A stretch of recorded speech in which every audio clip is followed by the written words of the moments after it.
시청자 여러분 안녕하십니까? 뉴스 리듬을 시작하겠습니다. 아프리카 돼지열병 의심 신고가 접수됐던 경기도 연천 농가에 확진 판정이 내려졌습니다. 어제 파주에 이어 두 번째 확진 판정인데 아프리카 돼지열병이 경기 북부권 전체로 확산한 건 아닌지 우려가 제기되고 있습니다. 현장 연결에 자세하게 전달해드리겠습니다.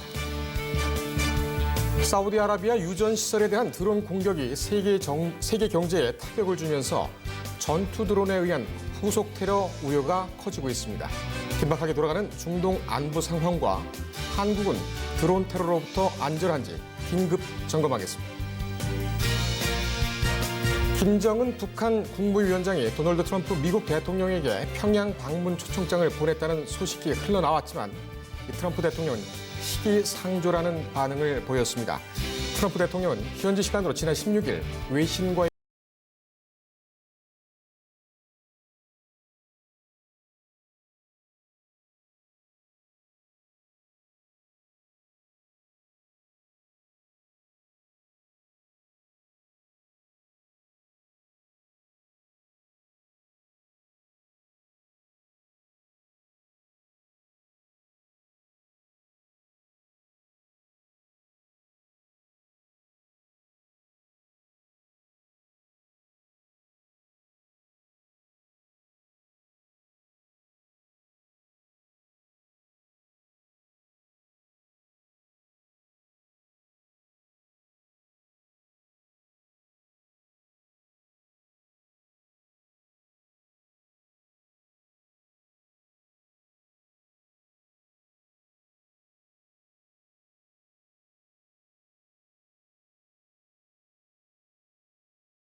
아프리카 돼지열병 상황 짚어보고 가겠습니다. 현장에 나가 있는 취재기자 전화로 연결합니다. 김한희 기자. 네. 경기도 연천 돼지농장 아프리카 돼지열병 이 확진 판정이 내려졌죠. 지금 상황이 어떻습니까? 네, 어제 파주에 이어 두 번째 확진 판정이 오늘 이어졌는데요. 농림축산식품부는 오늘 아침 경기도 연천군 백항면에 있는 돼지농가의 아프리카 돼지열병 확진 판정이 내려졌다고 밝혔습니다. 어제 확진 판정이 나왔던 경기도 파주 돼지농장에 이어 두 번째인데요. 이번에 확진 판정이 내려진 연천 돼지농장은 어제 오후 2시 40분쯤 방역당국에 아프리카 돼지열병 의심 신고를 했습니다. 어미돼지 한 마리가 폐사했기 때문인데요. 농장 관계자는 죽은 돼지가 2, 3일 전부터 식욕 부진 증세를 보였다고 했습니다.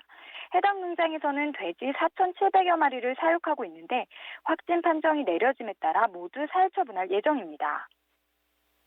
이 아프리카 돼지열병은 구제역과 다르게 한번 걸리면은 치사율이 100%, 치료약도 없다 이런 상황인데 현재 정부는 어떻게 대응하고 있습니까? 네, 어제 아침 파주 농장에서 아프리카 돼지열병 확정 이후 정부는 위기 경보 단계를 최고 수준인 심각 단계로 격상하고 전국 일시 이동 중지 명령을 발령했었는데요. 일단 어제 오전 6시 30분부터 48시간이거든요.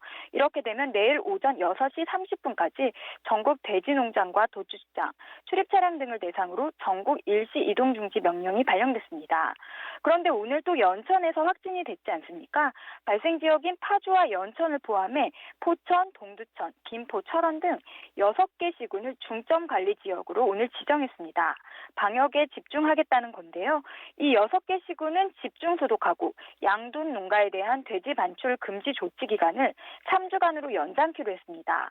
3주 동안 이 지역 축사에서는 수의사나 사료업체 관계자 등의 질병 치료 목적 이외에는 출입이 제한됩니다.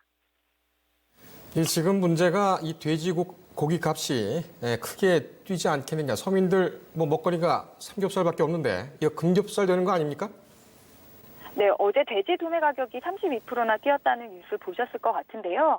일단 정부는 현재 돼지고기 수급이 사육 마리수가 평년 대비 13% 많고 이웃 가공업체 등이 충분한 재고 물량을 확보하고 있어서 가격은 낮은 수준으로 유지돼 왔기 때문에 괜찮다는 반응입니다. 게다가 현재 저물가 여파로 돼지고기 값이 이미 많이 떨어져 있는 상황이거든요. 그래서 파주나 연천에서 살처분이 수급에 미치는 영향은 미미할 것으로 전망하고 있습니다. 다만 어제 돼지고기 도매 구매 가격이 전일에 비해 32.4%나 뛴 것은 그 일시 이동 중지 명령에 따른 단기간 물량 부족을 우려한 중도매인이 선제적으로 물량을 확보하면서 나타난 일시적 가격 상승입니다. 정부는 앞으로 돼지고기 수급 가격 변동 상황을 예의주시하면서 농협이나 생산자 단체 등과 긴밀하게 협조한다고 하는데요. 수급 불안이 발생하지 않도록 면밀하게 대응한다고 했습니다. 또 아프리카 돼지열병이 인수 공통 전염병이 아니고 시중에 유통되지 않기 때문에 국민들도 안심하고 국산 돼지고기를 소비해도 된다고 당부했습니다. 돼지고기 값이 갑자기 뛰어오른 것은 이동 중지 명령에 따른 것이고 인수 공통 전염병이 아니다. 이 부분은 꼭 이해를 하고 넘어가야 되겠군요. 네, 수고했습니다. 네, 감사합니다. 네, 지금까지 세종시 정부청사에 나가 있는 정책부 김한희 기자였습니다. 다음 소식입니다. 이 테러 집단이 드론을 테러에 본격적으로 활용하면서 전투기가 전쟁의 승패를 가르는 시대는 종말을 맞고 있다. 이런 주장까지 나오고 있습니다. 영국 일간지인 가디언은 현지 시간으로 지난 17일 최근 3개월간 이라크와 시리아, 레바논, 사우디 등 중동 전선에서 드론이 위력을 크게 발휘하고 있다고 경고했습니다. 전투 드론의 본격적인 국제 무대 등장과 중동 안보 상황, 그리고 드론에 대한 우리나라 취약점은 없는지 긴급 점검해 보겠습니다. 국제안보 전문가 문근식 한국국방안보포럼 대외협력국장 나오셨습니다. 안녕하셨습니까? 네, 안녕하세요. 네. 이 드론. 영화에서만 나오는 걸로 생각을 했는데, 물론 이제 평창 올림픽에서도 상당한 주목을 받았었죠. 그런데 이것이 전투로 이용이 된다. 이거 어떻게 보면 로봇과 비슷한 것인데 상당히 첨단 무기로 악용될 가능성이 높은 것 같습니다. 이거 어떻게 보십니까? 그렇죠. 이제 평창 올림픽 때는 아주 환상적으로 봤죠. 아주 저게 예. 참 저런 활용도 있겠구나 이렇게 봤는데 이제 그게 이제 전투 무기로 활용되니까 많은 사람이 깜짝 놀랐어요. 예. 사실 여러 번 보도되기는 됐어요. 그 드론을 이용해서 사살하고 뭐 유인 사살하고 그다음에 뭐 2014년 같은 경우는 뭐 오바마 정권 때 파키스탄하고 예멘 여기에 드론으로 공격을 많이 했습니다. 네. 근데 많은 사람들이 아직 실감을 못 하는데 이번에 이제 뭐 10대가 동시에 다발적으로 이렇게 세계 최대 유전을 공격하니까 깜짝 놀랐죠. 그래서 예. 이제 앞으로 이 드론이라는 게 원래 1950년대부터 시작했어요. 그때는 이제 전쟁이 끝나고 예. 많은 항공기가 있을 거 아니에요. 그런데 이제 수명이 다한 항공기를 어떻게 활용할 것이냐 이렇게 하면서 그러면 저걸 포사격하는데 표정용으로 한번 사용해보자. 예. 이 아이디어를 시작했는데 그게 표정용 드론이 이제 점진적으로 이거 정찰 및 감시용으로 할 수 있겠네. 그래서 그 정찰용 감시용으로 개발한 게 가장 대표적인 게 1998년도부터 사용된 그루벌 호크 아시죠? 예. 그루벌 호크는 미국에서 가장 자랑하는 저 무인 항공기거든요. 항공기요? 무인기인데 이건 정말 비싸고 능력도 출중합니다. 가격이 한 대에 1,500억 이상이에요. 그렇군요. 근데 이게 대표적인 건데 이건 이제 핵무기 활동, 핵 활동을 감시하기 위한 그러니까 감시 및 정찰 이런 임무에다가 이제 최근에 또 프레데터라는 그 드론이 생겼어요. 그거는 예. 이제 공격용. 그래서 표정용으로 시작했다가 감시 및 정찰 이제는 공격용까지 이렇게 예. 점진적으로 발전하고 있는 상황입니다. 그렇군요. 이게 그러면은 그 퇴역한 공군기 이것이 관역으로 움직이는 관역으로 활용이 되다가 감시기 그다음에 이제 전투기 이렇게 그렇죠. 네. 진화를 해왔군요. 진화를 하고 있습니다, 지금. 우리나라도 실전 배치가 된 상태입니까? 우리나라 같은 경우는 송골매라고 많이 들어보셨을 거예요. 예. 육군의 군단급에서 UAV 그러니까 무인기를 활용해서 그러니까 휴전선 부근에서 적진을 정밀 촬영하고 표적이 이동하는 거 보고함으로써 포를 어떻게 쏠 것인가 예. 이런 임무를 수행하는 게 2002년도부터 양산을 했어요. 아하. 우리 카이 항공에서 양산을 해가지고 군단급에 배치돼 있고 네. 그것이 점진적으로 발달돼 있고 육군에서는 그렇고 해군 같은 경우는 한 2000년도 초반에 정보 수집함이 있습니다. 예. 거기에 싣고 다니면서 접경 지역 NLL 근해에서 적진 감시하고 이런 임무를 했고요. 네. 공군 같은 경우는 조금 전에 말씀드린 글로벌 호크가 이제 내후년 좀 들어올 겁니다. 이제 예. 미국에서 그렇게 되면 육해공이 다 이제 무인기가 이제 활용이 활성화되는 것이고 작년 12월 1일 날인가요? 육군에서는 드론 로봇 드론봇 예. 드론하고 로봇 합성은 드론봇이라고 해요. 드론봇 전투단을 창설했어요. 예, 창설을 했죠. 그래가지고 지금 뭐 80여 명이 지금 종사하고 있다는데 거기에 이제 무인기를 한 10대 정도 도입해가지고 거기 무인기가 주로 발달되어 있는 게 이스라엘이거든요. 예. 이스라엘 걸 가져다가 한 10대. 그다음에 앞으로 18대 정도 추가로 해가지고 이걸 활용하겠다. 그걸 이제 지상작전사령 예하에 놓고 그래서 지금 이 점진적으로 군 사용도 감시 및 정찰에서 이제 공격 임무를 부여하는 이렇게 진화되고 있다. 이렇게 이해하시면 될 겁니다. 그 내년 정도에 들어오는 미국의 글로벌 호크 이것은 감시 위주입니까? 정찰입니까? 아니면 공격? 그거는 정찰 감시. 아, 그거는 이제 한 18km 상공에서 한 수백 킬로를 다 커버할 수 있어요. 예. 그리고 뭐 18km 상공에서 뭐 30cm 정도 되는 물체도 식별할 수 있다. 예. 이 정도로 영상적으로 아주 출중한 능력을 가지고 있거든요. 예. 지금 뭐 북한이 글로벌 호크 들어온다니까 이 민감한 반응을 보이고 있는 이유도 그런 것 중에 하나입니다. 예. 조금 다른 얘기입니다만 이 드론 같은 경우에는 보통 공중에 떠 있어서 감시나 공격, 견제를 하는 그런 기능을 합니다만 해군 측이나 육군에서 이거는 사람이 타지 않고 드론과 같은 비슷한 역할을 하는 그런 전략 무기들도 있습니까? 조금 전에 말씀드린 공군에서는 글로벌 호크고 그다음에 해군 같은 경우는 함정이 싣고 다녀요. 아하. 함정이 싣고 접경지에 가서 적진을 감시하고자 하면 한 2~3시간씩 날려가지고 사진 촬영해오고 예. 이런 정도로 활용하고 조금 전에 말씀드린 육군은 이제 적진의 이동 포착 그다음에 병력 분포 뭐 예. 이런 것들을 다 보고하면은 이제 그걸 가지고 종합해서 실시간으로 사격을 어디다 할 것인가 예. 뭐 이런 임무를 수행하게 되죠. 그러니까 수중으로 보내거나 그러니까 공중이 아니라 수중으로 보내거나 수중에서는 잠수함에서 이제 발진해가지고 공중으로 나가는 거, 예. 그걸 이제 미국에서 이제 개발을 하고 있어요. 아하. 하고 있는데 그걸 어떻게 활용할 것이냐, 그 다음에 다시 돌아오면 어떻게 할 거냐 이런 문제들이 좀 복잡한 게 있어가지고 그렇군요. 아직 실용화는 안 되고 있는데 예. 통상 이제 무인 사람이 타지 않은 수중 로봇 잠수정 이런 것을 표현할 때 수중 드론 이렇게 얘기하는데 예. 실질적으로 드론 개념은 아니죠. 아, 그런 개념은 아니군요. 예. 알겠습니다. 지금 드론이 가장 좀 강력한 국가, 그럼 뭐 이스라엘을 지금 꼽고 있고, 우리나라 같은 경우도 지난 평창올림픽에서 상당히 국제적으로 주목이 될 그렇죠. 정도로 네. 드론에 대한 그런 강세를 보이고 있는데, 한국군의 드론 전투력은 어느 정도로 보십니까? 조금 전에 말씀드렸지만 이제 참 육군에서 드론봇 전투단을 만들었단 말이죠. 작년에. 네. 그래서 이제 왜 그러냐면은 이제 2014년에 그 파주하고 백령도에서 북한 드론이 떨어졌잖아요. 예. 그래 깜짝 놀랐죠. 그래가지고 거의 뒤집어다시피 했는데 그게 이제 거기에 청와대를 촬영한 그 내용이 있죠. 있었어요. 그렇습니다. 그다음에 2017년에는 성주 사드 기지를 촬영하고 가다가 또 강원도에 떨어졌단 말이죠. 그렇습니다. 그 이후로 엄청나게 이건 보통 일이 아니구나. 그래서 굉장히 그 예산도 급하게 투입하고 해서 지금 국방과학연구소에 지금 연구를 하고 있어요. 그래서 예. 어떻게 이제 그 드론을 방어할 것이냐. 작기 때문에 레이더에 안 잡히거든요. 잘 적어도. 예. 그래서 레이저로 쏴가지고 떨어뜨리는 방법, 그 다음에 전파 교란해가 작동을 못하게 하는 방법, 이런 것들 다양하게 지금 검토하고 있고 예산도 투입 많이 됐어요. 그래서 일단 방어를 어떻게 할 것이냐. 그 다음에 육군에서는 스워밍 전술이에요. 스워밍. 네.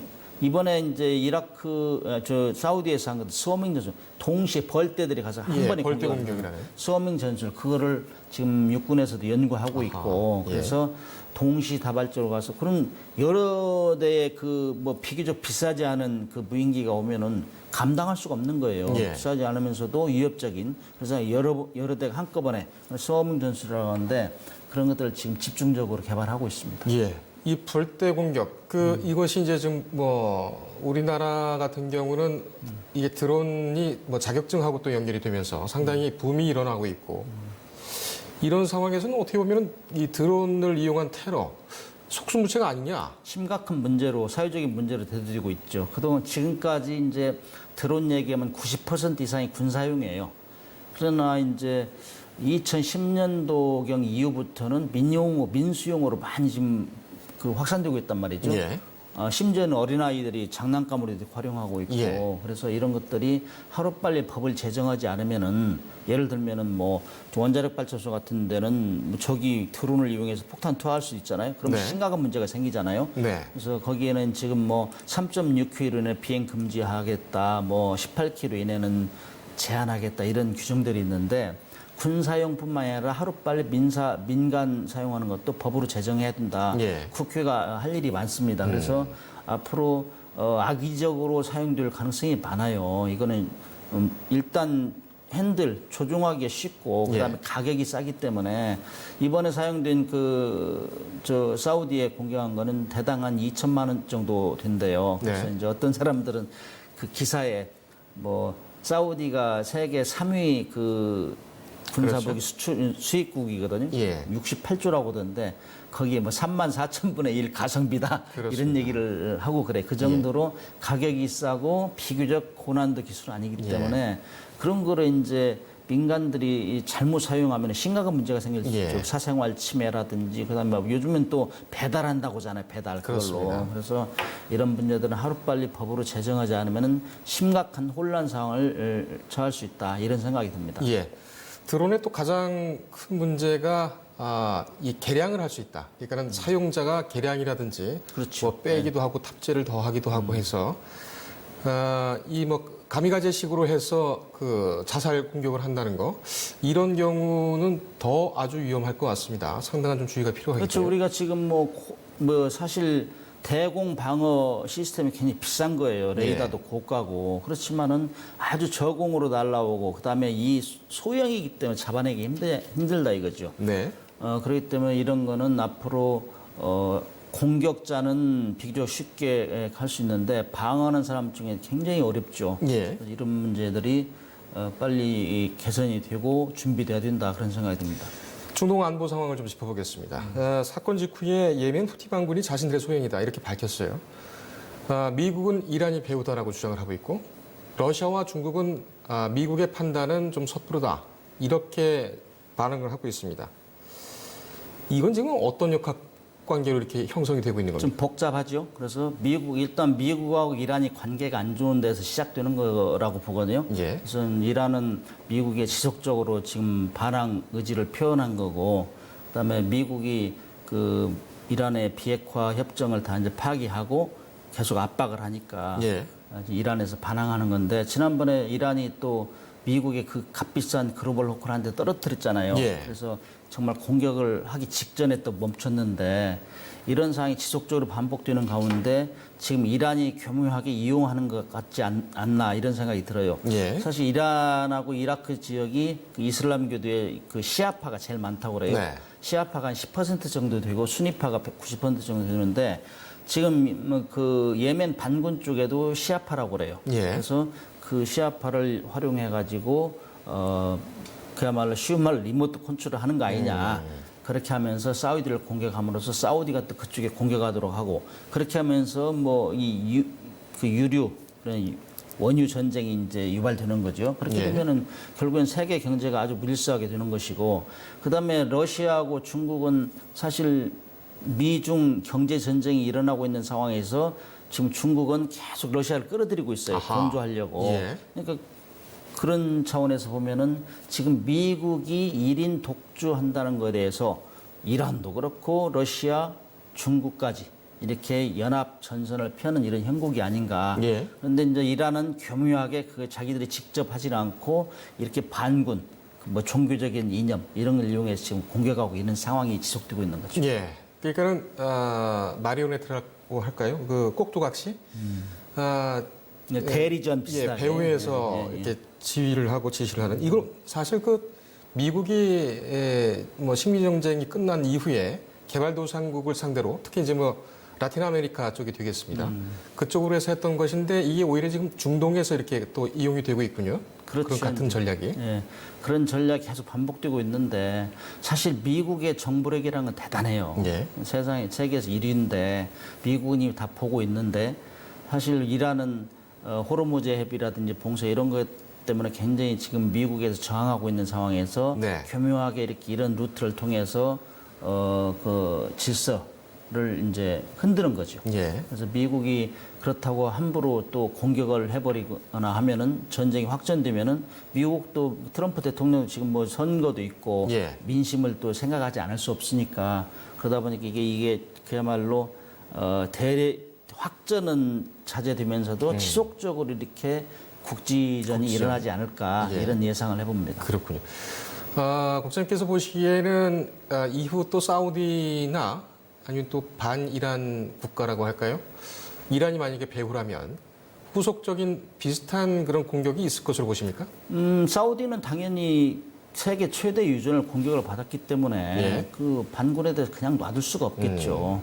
그거는 당연히 그렇게 되면은 이제 어떤 식으로 그 대응을 하느냐, 이란이 노골적으로 뭐 지원을 하느냐. 사실 예멘은 굉장히 가난한 국가이기 때문에 이 전쟁을 수행하기에는 아주 힘든 상황이라고요. 그래서 이란이나 이라크에서 간접적으로 지원하지 않으면은 대응할 수가 없는 이런 상황인데 네. 그럼에도 불구하고 사실 언론에 노출이 안 돼서 그래요. 작년도 이런 상황이 있었고요. 예. 이렇게 크게 사건이 확전되지는 않았지만은 그래서 사우디 차원에서는 가만히 두지 않을 것이다. 그렇게 보면서 사우디도 또 미국의 눈치를 보잖아요. 그래서 미국이 또 컨트롤 하면서 대량으로 공격하고 그렇게 하면서 확전을 시키지 말라. 예. 이런 쪽으로 이제 조절을 하겠죠. 예. 중동 같은 경우에는 미국의 소위 말해서 영이 잘 안 먹히는 그런 나라, 그런 지역들 중에 또 하나죠. 아시아와는 또 좀 다르게. 그렇죠. 뭐 영이 안 먹히는 가장 힘든 데가 종교적으로 이념적으로 편향된다라고요. 그래서 예. 종교는 자기들은 항전하면서 죽는 것이 영웅이라고 생각하니까 그런 사람들을 함부로 건드리면 골치 아픕니다. 사실. 그렇다면은 과거의 걸프전, 제2의 걸프전이 이번에 발발 가능성이 있습니까? 어떻게 보십니까? 조금 전에 말씀드렸지만 다 자기 발등을 먼저 생각하거든요. 예. 그래서 미국 트럼프 대통령도 지금 선거를 앞두고 있고, 그다음 재선을 뭐 고려를 하기 때문에 예. 전쟁을 하게 되면은 뭐 복잡해지죠. 유가도 급등하고 뭐 민심도 혼란해지고 그래서 네. 그런 것들을 피해가는 방향에서 적절히 압박을 하지 않을까 예. 그런 생각이 듭니다. 트럼프 대통령은 준비가 돼 있다라는 얘기도 했고. 그건 이제 엄포 비슷하게 예. 하는 것 같은데요. 일단 뭐 전쟁이 일어나면 상황이 급하게 치달으면은 서로가 피곤하고 예. 민심을 수습할 수가 없는 상황으로 가기 때문에 예. 그런 면을 고려할 겁니다. 알겠습니다. 이럴 때일수록 우리가 자주국방이라든지 이런 쪽에 더 실리를 챙겨야 되는 그런 때가 아닌가 이렇게 또 생각이 되네요. 그렇죠. 타산지석으로 삼고 우리도 드론에 대해서 앞으로 심각하게 고려해야 되고 첫째 법령 정비해야 되고 우리도 어떻게 방어할 것인가. 그다음에 때로는 가성비가 좋은 드론 이런 걸 활용해서 어떻게 적의 핵심부를 타격할 것인가 이런 것을 끊임없이 연구를 해야 되겠죠. 알겠습니다. 오늘 여기까지 하겠습니다. 나와주셔서 감사합니다. 네, 감사합니다.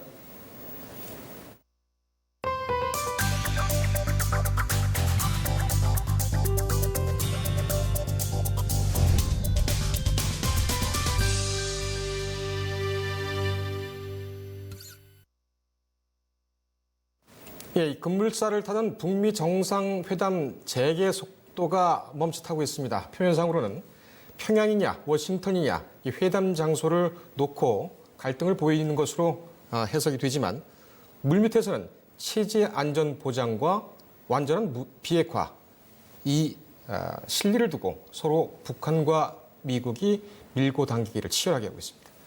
보도에 박주영 기자입니다. 김정은 북한 국무위원장이 도널드 트럼프 미국 대통령에게 평양 방문 초청장을 보냈다는 소식이 흘러나왔지만 트럼프 대통령은 시기상조라는 반응을 보였습니다. 16일 현지 시간 로이터 통신 등 외신에 따르면 트럼프 대통령은 백악관 집무실에서 김정은 위원장이 북한으로 초청했느냐는 기자들의 질문에 언급하길 원하지 않는다며 즉답을 피했습니다. 이어지는 질의응답에서도 우리에게 아직 가야 할 길이 남았다고 답했습니다. 올해 3차 북미 정상회담 가능성을 열어놓은 것과 별개로 평양 방문에는 회의적인 반응을 나타낸 것입니다. 지난 6월 30일 판문점 북미 회동 이후 비핵화 실무 협상조차 시작되지 못한 상황에서 평양 방문 여부를 언급하는 것은 적절치 못하다는 판단에 따른 것으로도 보입니다. 북한은 16일 외무성 북미국장 명의 담화에서 실무 협상이 몇 주 내에 열릴 것으로 본다면서도 미국이 어떤 대안을 갖고 나오는지에 따라 협상 성패가 결정될 수 있다는 입장을 내비쳤습니다. 협상 과정에서 체제 안전 보장과 비핵화 방법 논문을 둘러싸고 양측의 밀고 당기기가 지속될 것으로 보입니다. 전문가들 사이에서는 하노이 회담과 같은 일을 반복하지 않기 위해서는 북미 정상이 만나기 전 실무 단계에서 95% 이상의 조율이 끝나야 한다는 반응이 나옵니다. 미국 현직 대통령의 평양 방문이라는 초대형 이벤트 또한 북한의 비핵화 과정이 어느 정도 진행된 후 실시되는 것이 합리적인 것으로 여겨집니다. 뉴스토마토 박주용입니다.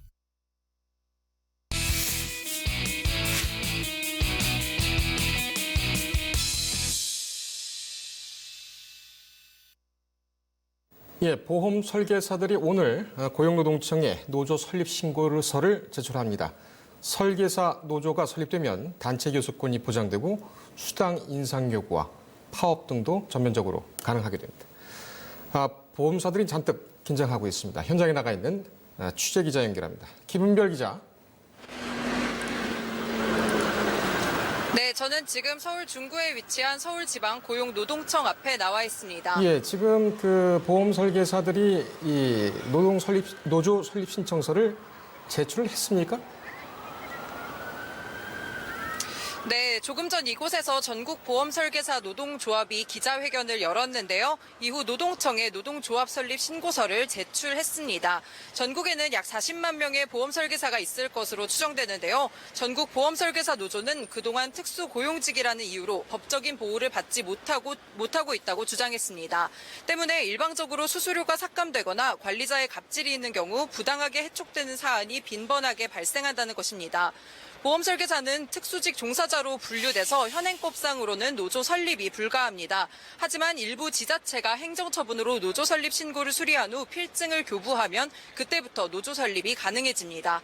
그래서 오늘 보험설계사들이 서울노동청에 신고서를 제출한 것인데요. 결국 노조 설립을 해서 단결권과 단체 교섭권, 단체 행동권 등 합법적 노동 3권을 획득하고 보험회사의 부당행위에 힘을 모아 대응하자는 취지입니다. 자, 지금 노조까지 설립을 신청을 하고 이렇게 강하게 나오는 것을 보면 보험 설계사와 보험사 간 좀 부당한 그런 이 행위가 있었다. 다시 말하면은 설계사들의 권리를 침해하는 보험사들의 행위가 있었다.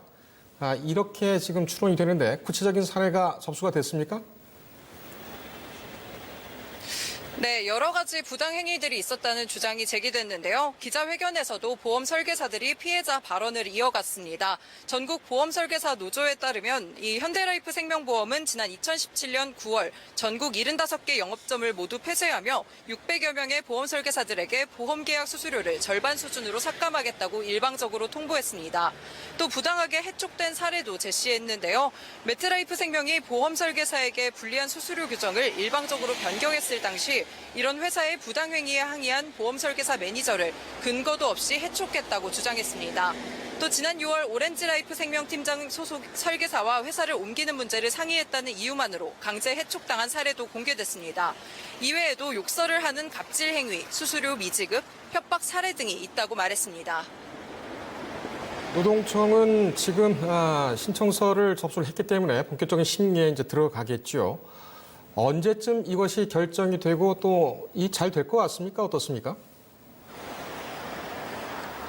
네, 대표적인 특수직 종사자의 경우를 조금 먼저 들여다보면요. 지난 2017년 11월 고용노동부가 택배기사 노동조합인 전국 택배 연대 노동조합에 대해 설립 신고증을 교부했습니다. 지난해 6월 대법원이 학습지교사 노동조합을 노조법상 노조로 인정한 경우가 있었고요. 또 올 6월에는 자동차 판매 대리점 소속 영업사원들로 구성된 금속노조 자동차 판매 연대지회도 노조로 인정됐습니다. 하지만 아직 대리운전 노동자에 대한 노조 설립 신고, 또 방과 후 강사에 대한 노조 설립 신고는 미뤄지고 있는 상태입니다. 만약에 이 40만 명 정도 되는 설계사로 구성된 합법적 노조가 생기면 관련 업계의 파장은 굉장히 클 것으로 예측됩니다. 일각에서는 최근 실적 성격이 좋지 않은 보험사들에겐 새로운 리스크로 작용을 하고요. 또 아울러 고정비가 늘면서 설계사 감원으로까지 이어질 수 있다는 주장이 나옵니다. 지금까지 현장에서 뉴스토마토 김은별이었습니다. 예, 수고했습니다. 김은별 기자였습니다.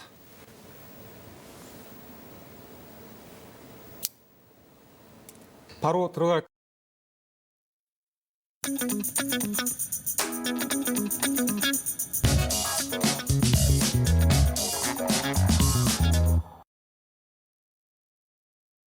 예, 앞서서 언급을 했던 조성목 원장과 함께는 머니클리닉 시간입니다.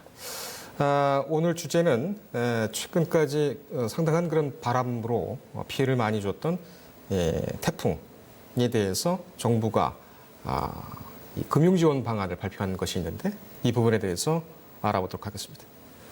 예, 수요일의 남자 조성목 서민금융연구원장 겸 FPSB 부회장 나오셨습니다.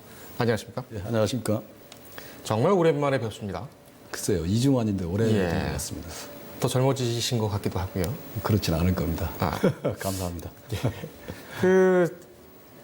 이 태풍 닌닝, 저도 그때 뭐 제주도에도 잠깐 일이 있어서 갔다 오고 지역에 좀 있었는데 바람이 좀 상당하더군요. 그 고향에 내려가셨을 때 고향에서는 뭐 피해는 없었습니까? 다행스럽게도 저희 고향은 이렇게 산속에 묻혀서 있어서 그런지 예, 그런 피해는 많지 않았습니다. 예, 이게 날씨가 이렇게 지금 이제 화창해지고 그러면 네, 금방 잊어버리지 않습니까? 사실은. 근데 피해 당하신 분들은 상당히 고통을 많이 지금 받고 있을 거거든요. 예, 그래서 그런 분들한테 이런 제도에 대해서 안내를 잘 해드려가지고 예, 빨리 일어설 수 있게 예. 해드리는 것이 좋을 것 같습니다. 예. 일단 정부가 어떤 대책을 내놨는지 좀 개괄적으로 설명을 좀 해주시죠. 이제 정부에서는 이제 9월 9일 날 발빠르게 이제 대책을 발표했습니다. 금융위하고 금융감독원이 같이 대책을 발표했는데 일단 크게 이제 정책금융기관들, 뭐 산업은행, 기업은행, 그다음에 신용보증기금, 그다음에 그 농림수산업자 신용보증기금 이런 이제 정책금융기관을 통해서 지원하는 방안. 예, 또 하나는 이제 민간 금융회사를 통해서 지원하는 방안을 발표를 했는데요. 네, 그 주요 내용은 그렇습니다. 이제 산업은행, 기업은행 이런 데를 통해서 기존 대출금에 대한 이제 상환을 좀 유예시켜드리고 만기를 좀 연장시켜드린다. 최대 네. 1년까지. 그리고 두 번째는 이제 특례 보증이라는 게 있습니다. 네, 그래서 이제 신용보증기금에서는 제 피해 중소기업에 대해서 피해 복구 자금으로 이제 특례 보증 지원을 하는데요. 예, 합산해 그 운전 시설 자금 총 그 3억 원 이내에서는 그 보증 비율을 이제 90%까지 보증을 서드려 가지고 예, 대출을 받을 수 있게 도와드리고 또 농림수산업자 신용보증금에서는 농업 재대책 자금 신용보증으로서 이 피해 입은 농업업인이나 아니면 이제 수산 단체 있지 않습니까? 이런 분들한테 이제 특례 보증을 지원하는데 이것도 마찬가지로 3억 원 한도 내에서 간이 신용조사를 거쳐가지고 100% 보증을 서가지고 지원을 해드리는 절차를 취하는데요. 예, 이거를 이제 지원 받으려면 어떻게 하냐면 그 지방자치단체에서 재 피해 확인서를 발급받아야 됩니다. 예, 아니면 이제 정부나 지자체 재난복구자금 지원 결정을 받고 나서 해당 금융기관에 이제 신청을 하면 되겠고요. 예, 다음에 이제 민간 금융회사의 경우에는 어떻게 보면 이제 강요하기가 좀 어렵습니다. 네. 그래서 이제 유도를 해나가는 부분인데 은행을 통해서 피해 기업 및 개인에 대해서는 이제 마찬가지로 대출 원리금을 이제 분할 상환을 할 수 있게 해준다든가 상환을 좀 유예시켜 준다든가 만기 연장을 뭐 6개월 정도 이렇게 연장시켜 준다든가 이렇게 해드리고요. 중요한 건 이제 보험 들어놓으신 분들이 좀 많을 겁니다. 예, 그래서 이제 보험금 같은 경우는 이제 제 피해 확인서를 지자체에서 받았지 않습니까? 네, 그 경우에는 손해 조사를 하고 하려면 또 막 며칠씩 걸려요. 그거를 이제 그 손해 조사 완료 전이라도 추정 보험금의 50% 이내에서는 이제 조기 지원하는 걸로 이렇게 예. 운영하고요. 예, 그 또 하나는 이제 그 보험 계약자들이 내는 보험료 이 부분도 이제 피해 당하신 분들은 보험료를 내기 어렵지 않습니까? 예, 이런 분들에 대해서는 이제 보험료 납입을 좀 유예시켜 준다든가 대출 원리금을 상환을 유예해 줍니다. 그리고 이제 또 기타 그 피해 주민이나 기업이 이제 대출을 받은 분들이 있어요. 이런 분들한테는 대출을 신청할 경우에는 24시간 이내에 보험 계약 대출이기 때문에 네. 24시간 이내에 대출해주는 이런 제도를 좀 만들어 놓고 있습니다. 그렇군요. 이거 신청은 어떻게 합니까? 이거는 지금 그 상담센터를 금융감독원의 금융상담센터 금융감독원이요. 예, 1332로 1332. 국번 없이 1332로 문의를 하시면 피해 지역이 이제 애로 상담도 해드리고 지원 절차에 대해서 잘 안내해드립니다. 특히 이제 보험 같은 경우는 생명보험협회나 손해보험협회에 그 상시 지원반을 이렇게 아하. 구성을 해놨습니다. 예. 그래가지고 이 지원반에서 보험 가입을 어디 하고 계신지 이분들한테 어떤 지원을 할 수 있는지를 상담을 다 해드리게 됩니다. 예. 이 환급 받게 되는 그런 이 금액이라고 할까요? 결국에 네. 이제 뭐 지원금이라고 볼 수가 있겠는데 이 금액 규모가 어느 정도 됩니까? 그건 이제 개별적으로 다 다르고요. 예. 그 환급이라는 게 사실상 그 환급이 이제 자기가 보험 계약 내 제출이니까 예. 대출 같은 경우는 이제 보험금을 예를 들어서 지금 1,000만 원 넣고 있다. 그럼 네. 뭐 800만 원 정도 대출을 이렇게 800에서 900 정도 예. 대출을 빨리 해주는 거죠. 24시간 이내. 24시간 예, 이내에. 예. 지금 뭐 가맹점들 우대 수수료를 소급 적용되는 게 총 21만 1,000개 정도 이 정도로 이제 추산이 되고 있는데 이 질문 한번 좀 드려볼까요?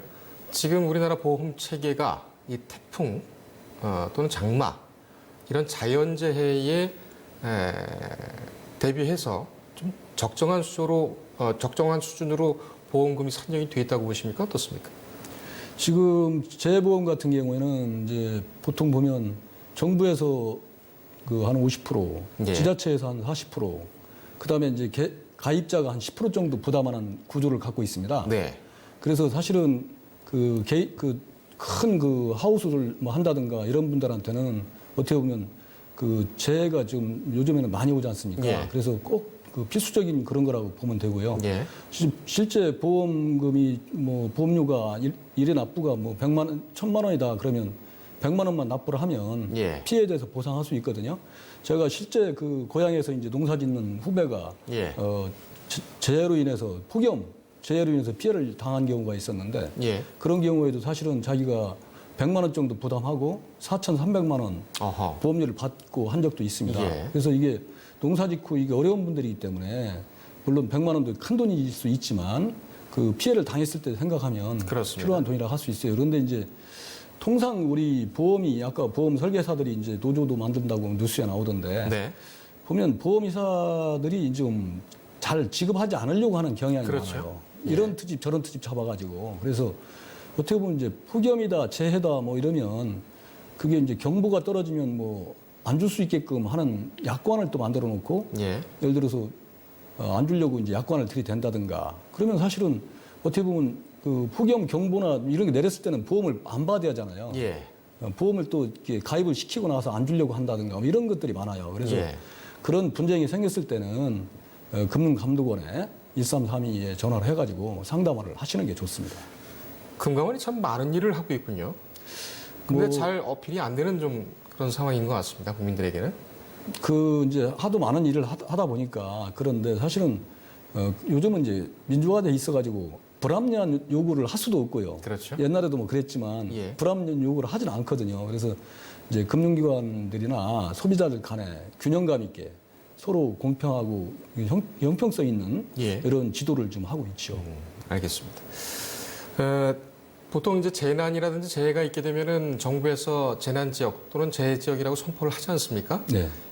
이렇게 될 경우에는 뭐 보험사에서는 무조건 보험금을 지급하는 건가요? 어떻습니까? 이제 보험을 가입했느냐 안 했느냐 차이가 있을 거고요. 예, 그렇겠죠, 물론. 그게 이제 그런 경우는 이제 정부 지원 쪽이겠죠. 이제 예. 그 보험이라기보다는 뭐 지원을 이제 집을 짓는데 얼마까지 지원을 해준다든가 예. 뭐 이런 이제 지원이고 보험이라고 보기는 어렵고요. 예. 보험은 일단은 이 가입자가 가입을 해야 그 청구권이 생기는 겁니다. 예, 그렇군요. 지금 뭐 고리의 대한상품 햇살론 그 9월 2일부터 출시가 됐죠. 그렇습니다. 이 설명을 좀 부탁드리겠습니다. 그게 저희들이 참 방송한 적도 있습니다만은 예. 어떻게 보면 햇살론 세븐틴 17.9% 연 17.9%거든요. 예. 이게 지금 뭐 하루 평균 지금 뭐 43억 정도 이렇게 나가는 걸로 집계가 되고 있던데요. 예. 그만큼 이제 어려운 서민들이 돈 빌리기가 어렵다는 얘기거든요. 예. 17.9%는 엄청 높은 금리에도 불구하고. 그래서 이제 어떻게 보면 그 17.9%를 뭐 한도를 700만 원까지 밖에 안 됩니다. 예. 그리고 이게 이제 만약 그 통합지원센터, 신보기의 통합지원센터에 상담을 하게 되면 1,400까지 이렇게 받을 수가 있습니다. 네. 근데 이제 이거 만든 취지가 결국은 고리사채, 높은 20% 넘는 고리사채를 쓰는 분들을 이제 좀 금리를 경감시켜 주려고 만든 제도거든요. 예. 그래서 이게 지금 뭐 불티나게 이렇게 나가고 있는데 추석자금 수요도 물론 맞물려 있어서 그렇겠지만 어쨌든 이 고리의 빚을 그 내는 것은 바람직하지 않고요. 예. 이게 또 중도 상환 수수료라는 게 안 받습니다. 그러니까 돈이 생겼을 때는 빨리 갚아서 예. 정리하는 게 좋지요. 보험 얘기가 나왔으니까 좀 그 기초적인 상식을 좀 확인하고 가겠습니다. 우리가 뭐 사회 초년병이라든지 또 나이에 따라서 또 직업 이렇게 새로운 어떤 변화를 겪게 되면은 보험을 일단은 좀 생각해 보는 경우가 있지 않겠습니까? 특히 이제 사회 초년병들 같은 경우에 원장님께서 보실 때는 이 반드시 이 직장인들 일반 직장인들이 들어야 할 보험은 어떤 게 있을까요? 그러니까 생명보험, 뭐 재해보험도 있고 여러 가지가 있겠습니다만 요즘은 필수적으로 이제 갖고 있는 것들이 실손보험, 실손보험. 자기가 이제 병원에 이제 빚은 만큼 이제 지원받는 이런 네. 것들인데요. 사실은 저는 금융감독원에 있으면서도 사실은 보험금 받기가 무지하게 힘든 경우가 많아요. 아까도 그렇습니까? 조금 말씀드렸지만 예. 그렇다고 뭐 감독원이라고 이렇게 얘기할 수는 없지 않습니까? 그렇죠. 그 공정하게 이제 약관대로 이렇게 해야 되는데 사실상 기본적으로 이제 가져야 할 건 실손보험 정도는 갖고 있어서 예. 불의의 사고에 대비를 해야 되고요. 네. 그리고 가입할 때는 그 약관을 꼼꼼히 읽고요. 예. 어떤 내용들이 있는지 나중에 내가 청구했을 때 제대로 받을 수 있는 것인지 네. 이런 걸 세심하게 살펴야 됩니다. 예. 이거는 어떻든 보험을 가입할 때하고 또 받을 때하고는 완전히 상반된 그런 행위를 보이는 게 보험의 행태거든요. 예. 그래서 뭐 실손보험을 권장드리고 싶습니다. 네. 일단 실손보험 하나 하고 그다음에 뭐 연금보험 뭐 이런 뭐 것도 있습니다만 근데 이제 저는 뭐 그런 것들도 이제 연금보험도 필요하고 다 필요한데 그 자기 그 경제 규모에 맞아야 돼요. 예. 보면 재무 설계사 분들이 제일 먼저 하는 게 이제 보험 구조조정이거든요. 예. 저도 마찬가지고 이분 저분이 이렇게 하나 들어달라고 하면 들고 하다 보면 예. 자기 그 경제 규모에 비해서 너무 많이 들어가는 경우도 많거든요. 네. 그래서 그런 것들은 자기 실정에 맞게끔 예. 아까 말씀드린 꼭 필요한 실손보험이라든가 어떤 그 뭐 기본적으로 뭐 운전자 보험 이런 거야 뭐 다 가지고 있어야 되는 것이고 예. 뭐 그런 정도 그리고 노후 대비한 그 연금보험 연금보험. 네, 이 정도 재무 설계를 좀 하는 게 좋지요. 예. 저 같은 경우도 뭐 많이 헤아려 보지는 않았습니다만 정에 못 이겨서 이렇게 들어놨던 그런 보험들이 좀 있었던 것 같습니다. 얼마 전에 구조조정을 했습니다만 저도.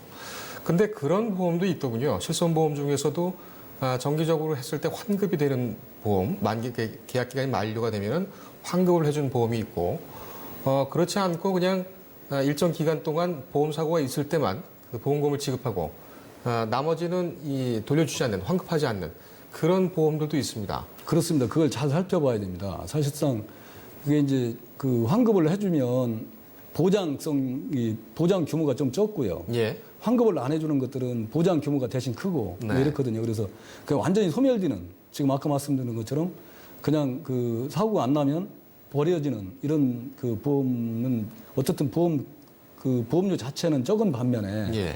저축이 안 되는 거죠. 예. 근데 이제 환급형이라 하더라도 뭐 20년 지나야 환급해 준다든가 뭐 이런 조건이 그렇습니다. 또 붙어 있는 것도 있고 예. 그럼 20년 뒤에 어떤 일이 생길지도 모르는데 네.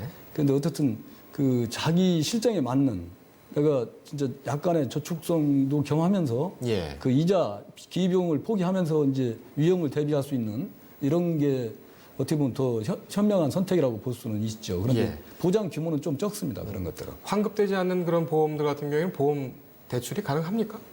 보험 대출은 가능합니다. 보험 대출은 가능하고요. 환급되지 않는 것들은 안 되고요. 환급되지 않는 예, 것들은 보험 대출이 또 안 그렇습니다. 됩니까? 예. 그 환급이 되는 범위 내에서 예. 그 내에서 대출해 주는 그 내에서만. 거예요. 예, 예. 그렇다면 절대적으로 보험사한테 유리한 거 아닙니까? 뭐 꼭 그런 건 아니죠. 뭐 그게 이제 어떤 확률이라 할까요? 사고의 그 빈도라든가 이런 걸 감안해서 네. 보험료가 책정되는 거기 때문에 네. 꼭 그런 건 아니죠. 알겠습니다. 링링과 관련된 보험 얘기 일반적으로 좀 나눠봤고요. 여기까지 하고요. 10월 달에 서민금융연구원에서 그 중요한 행사가 하나 있죠? 우리 그 한국 FPSB에서 예. 뉴스토마토하고 같이 예. 공동 주관하는 그 재무 상담 행사가 있습니다. 재무 상담이요? 예, 그렇습니다. 어떤 행사입니까? 그래서 이제 재무 설계에 대한 그 우리나라 최고 전문가들이 이제 강의를 하고요. 예.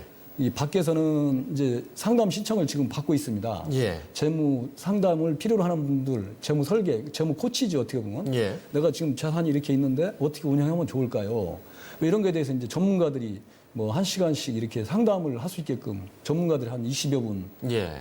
앉아가지고 상담을 해드리고요. 네.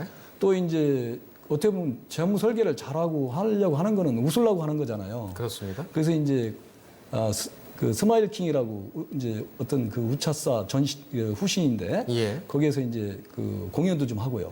이렇게 해서 좀 전문가들의 그 코칭도 받고 강의도 듣고 또 그 코미디 그 개그맨들의 그 예. 웃음도 얻고 이렇게 예. 일타 삼피라 할까요? 예. 그걸 좀 구상해서 지금 추진하고 있습니다. 예. 돈 버는 정보, 고급 정보도 받고 볼거리도 있고 언제 합니까? 10월 그 11일을 하고 12일 날 하는데요. 10월 12일에 하고 12일까지 예, 이틀간에 걸쳐서 하는군요. 금요일 날하고 토요일 날 합니다. 그런 이제 또 휴일 날이 아니면 못 오시는 분들이 많이 있을 수 있으니까 예. 토요일 날로 좀 잡아서 그 금요일 오후, 토요일 오후에 이렇게 예. 하는 걸로 하고 있습니다. 지금 그러면은 아까 뭐 국내 권위 있는 그런 이 전문가들 온다고 하셨는데 어떤 분들이 지금 그 참석할 예정이신가요? 그게 이제 그 전문가들은 이제 CFP 자격을 딴 지 한 20여 년 된 분들이 있잖아요. 예. 그 각층에서 이제 활동이 활발하신 그 연구소장이나 이런 분들이 와서 강의를 하실 거고요. 예. 그리고 이제 그 상담자들은 또 마찬가지로 20년 이상 자격증을 보유하고 예. 활동하시는 분들, 이런 분들이 이제 미리 상담 신청을 지금 그 홈페이지에서 한국 FPSB 홈페이지에서 받고 있습니다. 한국 FPSB 예, 홈페이지에서 홈페이지 신청을 받고 신청을 있고. 지금 받고 있고, 예. 그래서 내가 이제 재무 설계를 받고 싶다, 아니면 채무를 좀 정리하고 싶다, 예. 뭐 아니면 노후 설계를 좀 받고 싶다, 부문을 좀 선택을 해주면 그 전문가들 거기에 이제 맞춰가지고 맞춤형으로 맞춤형으로. 예, 이렇게 상담을 하려고 합니다. 장소는 어디입니까? 그 한양대 앞에 엔터식스 그, 엔터6. 예, 그 영화관입니다. 아, 영화관에서 강의는 영화관에서 하고 카페에서 이제 상담도 하고요. 이렇게. 근데 이런 경우가 좀 있습니다. 이건 오시면 제가 꼭 한번 여쭤보려고 했었는데 재무 상담, 네. 재무 설계 이렇게 했을 때는 일단은 적극적인 재산도 있고 소극적 재산, 채무도 있지 않겠습니까? 그렇습니다. 근데 이 채무 같은 경우에는 어떤 상담을 하면서 내놓기가 좀 꺼려지는 그런 분들이 있다고 합니다. 그렇습니다. 많은 분들이 그렇습니다. 예, 그래서 오히려 좀 주춤하시고 주저하시는 분들이 계시는데 이 상담사들이 이 듣고 다른데 또 얘기하거나 이 비밀 유지를 해줄 것이냐 말 것이냐 이런 걱정을 하시는 분들도 있습니다. 어떻게 보십니까? 그래서 저희 이제 그 한국 FPSB의 그 CFP나 AFP 자격증 가지신 분들은 예. 아니면 서민금융연구원의 금융 주치 분들이 있습니다. 네. 가정경제 주치 분들이 있는데 예. 이분들한테는 윤리교육이 필수입니다. 예. 윤리교육이 필수기 때문에 상대방한테 들은 정보는 절대 밖에 얘기해서는 안 되고 예. 자기 그런 거를 각서를 다 쓰고 예. 상담에 임하게 됩니다. 알겠습니다. 그 교육도 필수 과정으로 돼 있어요. 그래서 예. 그 AFP나 CFP 자격증을 따기 위해서는 윤리 교육이 몇 학점 이상 돼야 된다. 이게 있고 2년마다 또 계속 그 윤리 교육을 시키고 있고요. 만약에 어기게 되면 어떻게 됩니까? 어기게 되면 이제 그런 게 확실히 밝혀졌을 경우에는 자격을 취소하게 자격 됩니다. 취소까지요? 네, 그렇습니다. 예. 그리고 알겠습니다. 이제 미국에서부터 이게 이제 전 세계 26개국에서 지금 활동하고 있는데 엄격합니다. 예. 그 윤리교육 자체가. 그래서 그런 것들은 믿고 안심하고 이렇게 하셔도 되고요. 예. 말씀 잘하셨는데 정말로 병은 알리라겠습니다. 병은 알리야 고칠 수가 있거든요. 근데 사실은 빚이 많다 하더라도 우리나라 제도가 잘 돼 있어요. 개인 워크아웃, 개인 예. 회생 뭐 잘 돼 있기 때문에 이 제도만 알면 합법적으로 빚을 정리하고 네. 재기할 수가 있습니다. 그래서 아무리 큰 빚이라 하더라도 3년이면 정리가 다 가능하고 아하. 스스로 이제 재활할 수가 있거든요. 그래서 예. 저도 많은 상담을 하면서 아쉬운 것들이 그거를 빨리 알렸으면 예. 뭐 예를 들어서 빚이 4억인데 한 2억은 아버지 땅 팔아가지고 갚아주고 아버지가 2억이 남았을 때 저를 알아서 나머지 정리를 해주는데 보니까 아버지 땅도 안 날라가도 되는 거거든요. 아하. 그죠? 부부도 재산이 덜산제잖아요. 예. 별도로 계산하게 돼 있는데 부모 재산을 팔아서 갚을 리는 없거든요. 네. 그래서 그런 것들은 정말 감추지 말고 전문가를 찾아서 상담을 하셔야 됩니다. 지금도 예. 서민금융연구원에서 우리가 그 행사를 좀 하고 있는데 무료 상담을 하고 있습니다. 예. 그래서 하루에 몇 분씩 오시는데요. 예. 그러면서 한 분 한 분을 살려나가고 있습니다. 알겠습니다. 여기까지 하겠습니다. 10월 11일부터 12일까지 한양대역의 엔터식스 건물에서 FPSB와 뉴스토마토 동시에 가계 재무 상태 무료 진단을 해드리고 상담도 해드립니다. 재미있는 희극인들의 공연도 있다고 하니까 한 번쯤 찾아보시는 것도 좋을 것 같습니다. 오늘 원장님 감사합니다. 네, 감사합니다. 네, 퀴즈 보시겠습니다. 오늘 퀴즈는 바이러스 승출혈돼지 전염병으로 돼지과에 속하는 동물에게만 감염되며 치사율이 거의 100%에 이르는 전염병은 무엇일까요? 현재 경기 북부로 확산 우려가 제기되고 있는 그런 질병입니다.